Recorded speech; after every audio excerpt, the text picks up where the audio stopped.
Sehingga di sini kita harus memastikan bahwasanya dari keseluruhan ini nanti supaya bisa terbaca di SIM PKB dan bisa checklist hijau semua ya.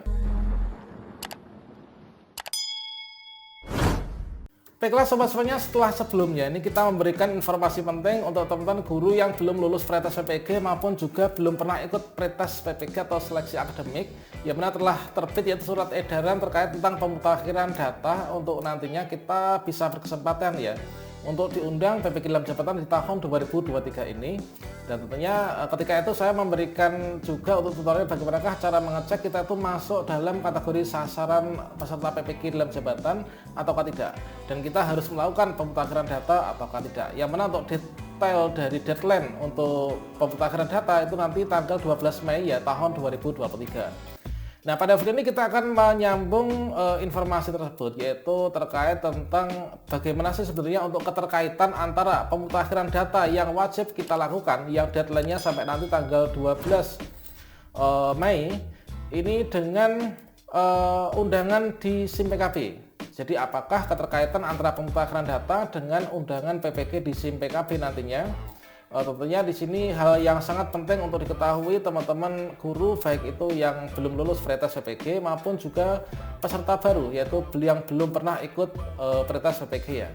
Nah, kira-kira bagaimanakah informasinya? Silahkan simak video ini sampai selesai. Baiklah sobat-sobatnya, di sini kalau misalkan kita cek ya, nah di sini kita sajikan dua hal, yaitu terkait tentang yang pertama pemutakhiran data, kemudian yang kedua ini adalah contoh dari undangan PPG di SIM PKB. Nah, kita terundang PPG di SIM PKB itu manakala kita memenuhi persyaratan ya. Jika kita memenuhi persyaratan untuk bisa berangkat PPG. Nah, kita memenuhi persyaratan untuk bisa berangkat PPG itu acuannya dari mana? Tentu saja dari Permendikbudristek terbaru terkait tentang tata cara memperoleh sertifikat pendidik. Nah, kita bisa baca kembali apa saja sih untuk persyaratan guru yang bisa ikut PPG dalam jabatan, bagaimanakah syaratnya guru untuk bisa ikut PPG, itu adalah mengacu pada Permendikbud tersebut ya, dan juga dari Juknis PPG terbaru. Nah, di sini hal yang penting perlu kita lakukan supaya nantinya kita diundang ya. Ini adalah khusus bagi teman-teman yang tidak termasuk dalam peserta verbal sasaran 1, 2, 3, 4 dan juga 5. Inilah artinya bagi teman-teman guru baru, baik itu PNS, P3K, kemudian juga GTY dan juga guru honor daerah, dan juga yang belum pernah lulus seleksi akademik, ini perlu diperhatikan. Nah, di sini untuk pemutakhiran data, jadi nanti akan ditarik data final ya, akan ditarik data final oleh SIM PKB, oleh sistem, itu nanti untuk menentukan apakah kita itu memenuhi syarat apakah tidak untuk bisa diberangkatkan PPG di tahun ini. Nah, sekarang kita cek ya, ini adalah contoh untuk tampilan undangan PPG di SIM PKB, yang mana untuk PPG di SIM PKB itu adalah alurnya kita harus ikut seleksi administrasi dulu. Setelah lulus seleksi administrasi, maka kita baru ikut seleksi akademik. Kalau misalkan kita lulus seleksi akademik, barulah kita terpanggil PPG melalui mekanisme yang pertama konfirmasi kesediaan, yang kedua adalah penetapan peserta, yang ketiga adalah lapor diri, setelah itu kita resmi menjadi mahasiswa PPG. Kita ikut PPG selama 3 atau 4 bulan, setelah itu kita ikut UKMPG, lulus, kita mendapatkan sertifikat pendidik. Nah, di sini adalah pemutakhiran data, itu merupakan tahap awal ya, tahap awal perjuangan kita untuk bisa berangkat PPG mendapatkan sertifikat pendidik di tahun ini nantinya. Nah, di sini untuk persyaratan pendaftaran PPG dalam jabatan 2023, ini adalah contohnya yang seperti ini, yaitu kalau misalkan dari seluruhnya, ini kita sebagai kandidat ini memenuhi syarat, kita memiliki akun SIM PKB kan, maka di sini ketika kita dapat undangan akan ada tampilan seperti ini. Persyaratan pendaftaran peserta PPG dalam jabatan 2023, Anda mendapat kesempatan sebagai kandidat peserta PPG dalam jabatan 2023. Silahkan lengkapi dan ajukan data profil Anda. Nah, di sini yang pertama, ini adalah persyaratan seleksi akademik ya. Ini persyaratan seleksi akademik sesuai dengan Permendikbud. Kemudian di sini untuk data dapodik kita, nah inilah teman-teman yang wajib kita mutakhirkan itu di sini, data dapodik ini. Kemudian nanti akan diceklis untuk status pemenuhan syaratnya.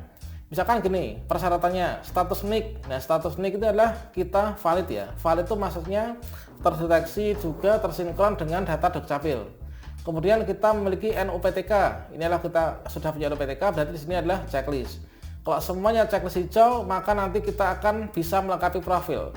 Kalau misalkan di sini NUPTK-nya kita masih silang merah, kita belum punya NUPTK, maka di sini nanti untuk tombol lengkapi profil ini akan buram ya, akan buram seperti ini, tidak bisa diklik teman-teman. Artinya kalau di sini ada satu saja item yang tidak terpenuhi atau disilang merah, maka kita nggak bisa melanjutkan untuk melengkapi profil dan juga melanjutkan pendaftaran seleksi administrasi. Sehingga di sini kita harus memastikan bahwasanya dari keseluruhan ini nanti supaya bisa terbaca di SIM PKB dan bisa checklist hijau semua ya. Kalau misalkan di sini checklist hijau semuanya, mulai dari yaitu NIK, status NIK, kemudian memiliki NUPTK, kemudian ijazah S1 juga, kemudian usia inilah kurang dari 58, kemudian kita belum sertifikasi, TMT itu 1 Januari 2020 misalkan. Ini adalah kemudian jenis jalur pendidikan kita, jenis kepegawaian, semua terchecklist, maka nanti kita akan bisa terundang PPG dan bisa melanjutkan pendaftaran untuk nanti ikut seleksi akademik. Makanya di sini yang perlu kita lakukan semuanya untuk saat ini adalah supaya nanti kita bisa terundang ini, maka kita mengikuti arahan pemutakhiran data yang mana untuk sasaran calon peserta PPG dalam jabatan tahun 2023 ini adalah dari guru dan kepala sekolah yang telah lulus seleksi administrasi namun belum lulus seleksi akademik. Ini juga kita wajib melakukan pemutakhiran data. Yang kedua, guru dan kepala sekolah yang belum termasuk pada poin A, yaitu belum memiliki sertifikat pendidik ya. Artinya guru-guru baru, belum pernah ikut seleksi akademik, belum pernah ikut seleksi administrasi, atau juga guru baru belum pernah lulus. Ini adalah kita wajib memutakhirkan data. Supaya nanti di sini adalah checklist ya, supaya terbaca kita tuh memenuhi syarat apa tidak.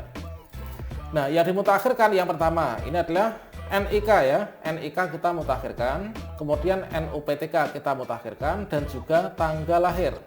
Nah, keperluannya nanti di mana? NIK itu nanti akan terbaca di sini, NIK ya, status NIK. Kemudian NUPTK juga akan terbaca di sini. Kemudian tanggal lahir akan terbaca di sini, yaitu usia ya. Usia kan maksimal 58 ya. Melakukan pemutakhirannya di mana? Ini adalah nanti dari teman-teman operator sekolah melalui yaitu verbal PTK masing-masing. Kemudian berikutnya yang dimutakhirkan yaitu riwayat pendidikan formal. Riwayat pendidikan formal di sini kita masukkan ya dari jenjang dasar hingga jenjang pendidikan tingkat akhir yaitu di Dapodik. Nah, nanti akan terbaca di sini yaitu ijazah kita. Nah, ijazah kita ini termutakhirkan. Nah, maka nanti kalau misalkan kita memenuhi syarat diundang, maka nanti kita akan di sini terchecklist warna hijau seperti ini ya. Dan berikutnya di sini kita juga memutakhirkan yaitu riwayat karir guru. Nah, riwayat karir guru. Kita itu pernah punya riwayat kerja di mana saja dan riwayat terdaftarnya itu seperti apa. Maka mulai dari yang pertama kali kita mengajar di aplikasi SIM PKB di Dapodik ini perlu kita mutakhirkan ya. Jadi kita masukkan riwayat karir guru kita. Misalkan saya itu saat ini baru saja menerima SKP 3K misalkan. Berarti kan TMT saya itu kan di tahun ini kan, di tanggal ini. Nah, yang dimasukkan di sini karena di sini ada batas minimal TMT yang bisa diakui. Nah, ini TMT-nya misalkan untuk tahun ini sama dengan yang teman-teman peserta verbal sasaran 4 dari teman guru penggerak. TMT-nya misalkan minimal 1 Januari 2020. 1 Januari 2020 misalkan. Nah, kemudian tahun 2021 saya menerima SKP 3K. Nah, sebelum itu kan saya mengajar di salah satu SD misalkan sejak tahun 2015. Makanya TMT riwayat mengajar di tahun 2015 itu kita masukkan juga. Sehingga nanti akan terbaca juga ya di sini untuk kita bisa terpanggil. Nah, di sini banyak sekali teman-teman yang seperti itu ya. Jadi kalau misalkan kita tidak dimasukkan di Dapodik riwayatnya, ya nanti kita nggak akan terpanggil. Kalau misalkan di tahun 2022 kita masukkan, misalkan kita terpanggilnya mungkin tahun 2025 atau 2026. Kalau misalkan nanti TMT-nya tuh surut ke belakang gitu kan. Kemudian untuk status kepegawaian dan jenis PTK, ini tentunya juga harus diperhatikan. Nah, untuk status kepegawaian yang bisa terpanggil ini sesuai dengan pengalaman, ini adalah CPNS, PNS, kemudian P3K, kemudian guru honor daerah tingkat 1 dan 2, kemudian GTY. Untuk guru honor sekolah ini adalah belum ya. Nah, kalau misalkan status kita masih guru honor sekolah di sini misalkan, maka kita padahal sudah P3K, maka segera dimutakhirkan. Nah, kalau misalkan sudah dimutakhirkan, nanti ketika akan ada undangan, nanti kita sudah checklist hijau dan bisa berangkat. Kalau misalkan kita nggak dimutakhirkan, maka nanti kita nggak bisa checklist hijau dan kita nggak akan bisa berangkat ya. Kemudian di sini untuk batas waktunya ini adalah nanti maksimal tanggal 12 Mei 2023 pukul sekian. Silakan teman-teman segera lakukan pemutahiran data sehingga nanti melakukan pemutahiran data sehingga nanti segera bisa berangkat PPG ya di tahun ini. Nah itu teman-teman, demikian, semoga bermanfaat ya. Wassalamualaikum warahmatullahi wabarakatuh.